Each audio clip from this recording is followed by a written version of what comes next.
बांग्लादेश में हिंदू आबादी और दलितों की सुरक्षा को लेकर के डॉक्टर अंबेडकर महासभा ट्रस्ट के अध्यक्ष और विधान परिषद सदस्य डॉक्टर लालजी प्रसाद ने प्रधानमंत्री मोदी से हस्तक्षेप की अपील। बांग्लादेश में हिंदू समुदाय का 90% हिस्सा दलित समाज है, जो वर्तमान में गंभीर संकट का सामना कर रहा है। वीवीआईपी गेस्ट हाउस में आयोजित प्रेस वार्ता में विधान परिषद सदस्य और डॉक्टर अंबेडकर महासभा ट्रस्ट के अध्यक्ष डॉक्टर लालजी प्रसाद निर्मल ने इस ज्वलंत मुद्दे पर अपनी चिंता व्यक्त की है। डॉक्टर निर्मल ने कहा कि विभाजन के समय बंगाल के प्रमुख दलित नेता योगेंद्र नाथ मंडल डॉक्टर अंबेडकर के समकालीन थे, जो मुस्लिम लीग के प्रभाव में पूर्वी पाकिस्तान चले गए थे। वहां वे कानून मंत्री बने, लेकिन जल्द ही उन्हें दलितों के खिलाफ हो रहे अत्याचार और जनसंहार का सामना करना पड़ा।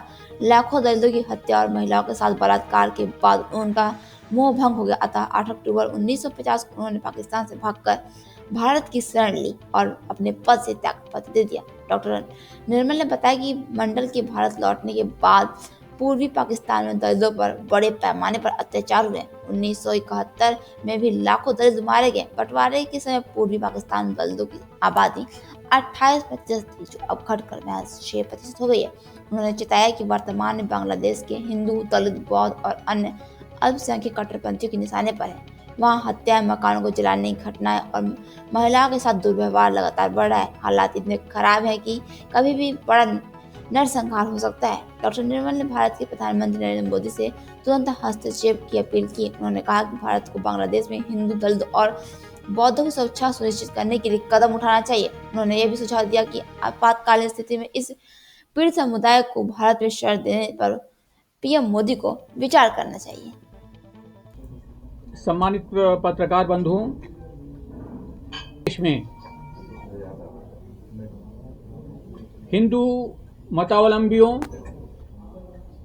बौद्ध मतावलंबियों और जो अल्पसंख्यक समुदाय हैं वहाँ पर वो भारी संकट का सामना कर रहे हैं। बांग्लादेश में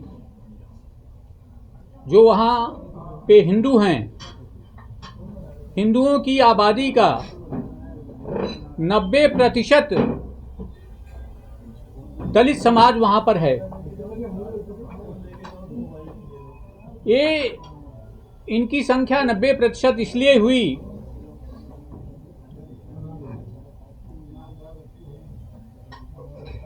कि बंटवारे के समय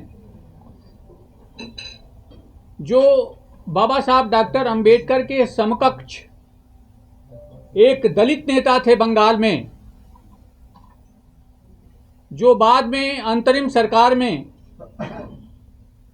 कानून मंत्री बने 1946 में, वे मुस्लिम लीग के प्रभाव में आ गए। वो डॉक्टर अंबेडकर को अपना गुरु मानते थे, लेकिन वे मुस्लिम लीग के प्रभाव में आ गए और मोहम्मद अली जिन्ना के बहकावे में जय भीम जय मीम के नारे से प्रभावित होकर के उन्होंने पाकिस्तान जाने का निर्णय लिया और बंगाल के दलितों के बड़े महबूब नेता थे और उन्होंने दलितों का आह्वान किया कि मुस्लिम राष्ट्र, इस्लामिक राष्ट्र पाकिस्तान में दलितों के सारे मसाइल हल हो जाएंगे। उन्हें सम्मान मिलेगा, उन्हें नौकरी मिलेगी, उन्हें ज़मीन मिलेगा, उन्हें सारे अधिकार हासिल होंगे। और यह आश्वासन मोहम्मद अली जिन्ना ने योगेंद्र नाथ मंडल को दिया था। योगेंद्र नाथ मंडल पाकिस्तान पहुंचे बंटवारे के बाद और वहां पर उनको कानून मंत्री, पाकिस्तान का प्रथम कानून मंत्री बनाया गया। इधर बाबा साहब डॉक्टर अंबेडकर संविधान सभा के अध्यक्ष हुए और पहले कानून मंत्री हुए और पाकिस्तान में एक दूसरा दलित योगेंद्र नाथ मंडल वहां का कानून मंत्री बना। और उनके कानून मंत्री बनने के 1 माह के बाद ही पूर्वी पाकिस्तान, जो कि इसमें बांग्लादेश है, वहां पर हिंदुओं का, विशेषकर से जो दलित समुदाय थे, जब बंटवारा हुआ, बंटवारे में जो पाकिस्तान का जो हिस्सा है वहाँ का जो हिंदू समाज है वो भारत आया और भारत का मुसलमान सामान्यतया पाकिस्तान गया। की अपील करता हूँ कि वहाँ बांग्लादेश में हिंदुओं, दलितों, बौद्धों एवं अन्य अल्पसंख्यकों की सुरक्षा सुनिश्चित किया जाए और आपातकालीन स्थिति में इन पीड़ित समुदायों को भारत में शरण देने पर भी विचार कर लिया जाए। इसके साथ ही साथ प्रधानमंत्री माननीय नरेंद्र मोदी जी को हम एक पत्र लिख रहे हैं प्रदेश के दलितों की तरफ से। ये मांग पत्र संलग्न है इसमें है, हम यह मांग करते हैं कि भारत सरकार तत्काल बांग्लादेश से उच्च स्तरीय कूटनीतिक वार्ता कर हिंदुओं की सुरक्षा सुनिश्चित करे। नंबर 2, बांग्लादेश में मानवाधिकार संगठनों को स्वतंत्रता से जांच करने की अनुमति के लिए दबाव डाले। नंबर 3, संयुक्त राष्ट्र और अन्य अंतर्राष्ट्रीय मंचों पर इस मुद्दे को उठाकर बांग्लादेश को जिम्मेदार ठहराया जाए। नंबर 4, भारत हिंदुओं व विशेष रूप से दलित समाज के लिए एक सहयोग मंच का गठन करे ताकि बांग्लादेशी हिंदुओं की मदद के लिए संसाधन जुटाए जा सकें। और अंत में यह कि बांग्लादेश की आज़ादी में भारत का बहुत बड़ा योगदान रहा है और इस समय हमारी इन हिंदू अस्मिता खतरे में है, हिंदू धर्म बांग्लादेश में खतरे में है। ऐसी स्थिति में यदि किसी जनसंहार की स्थिति बांग्लादेश में बनती है तो प्रधानमंत्री जी से अपील है कि वे हस्तक्षेप करें और बांग्लादेश को कठोर सबक सिखाएं। अंत में हम सभी कि हिंदुस्तान से हिंदू पाकिस्तान चले गए हों, अपवाद हो सकता है, लेकिन हिंदू नहीं गए। लेकिन योगेंद्र नाथ मंडल के आह्वान पर लाखों की संख्या में, करोड़ों की संख्या में दलित पूर्वी पाकिस्तान यानी बांग्लादेश में चले गए और आज वही संकट में हैं। उनका कत्लेआम हो रहा है,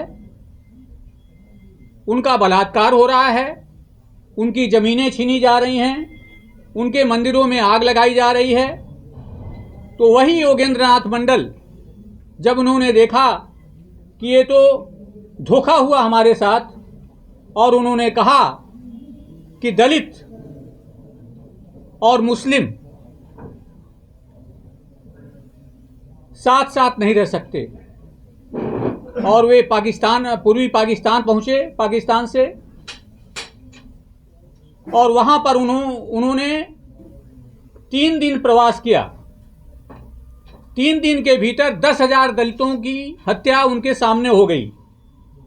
इससे वे बड़े मर्माहत हुए, पाकिस्तान लौटे, मोहम्मद अली जिन्ना से बात की कि ऐसे माहौल में मैं काम नहीं कर पाऊंगा, लेकिन वहां उनकी एक न सुनी गई और उनसे ही वहां की पार्लियामेंट में एक बिल पास कराया गया और वह बिल ये था कि जो सरकार के खिलाफ बोलेगा उसे 7 साल की सजा होगी।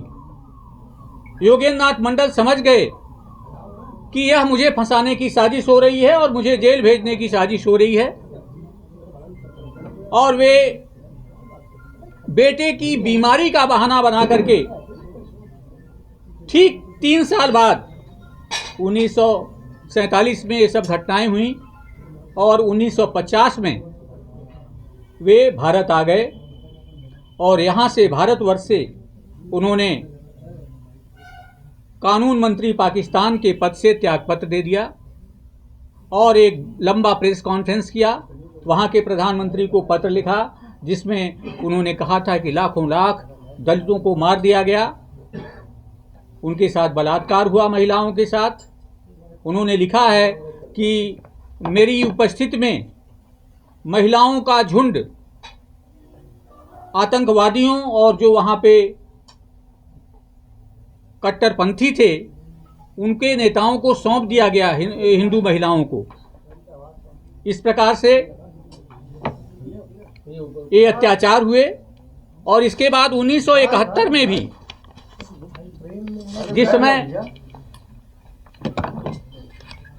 जिस समय पाकिस्तान से युद्ध हो रहा था और भारतवर्ष पूर्वी पाकिस्तान को मदद कर रहा था, मुजीबुर रहमान के नेतृत्व में जो आज़ादी की लड़ाई लड़ी जा रही थी, उस समय भी पाकिस्तान की फौजों ने लाखों दलितों का नरसंहार किया था, लाखों हिंदुओं का नरसंहार किया था।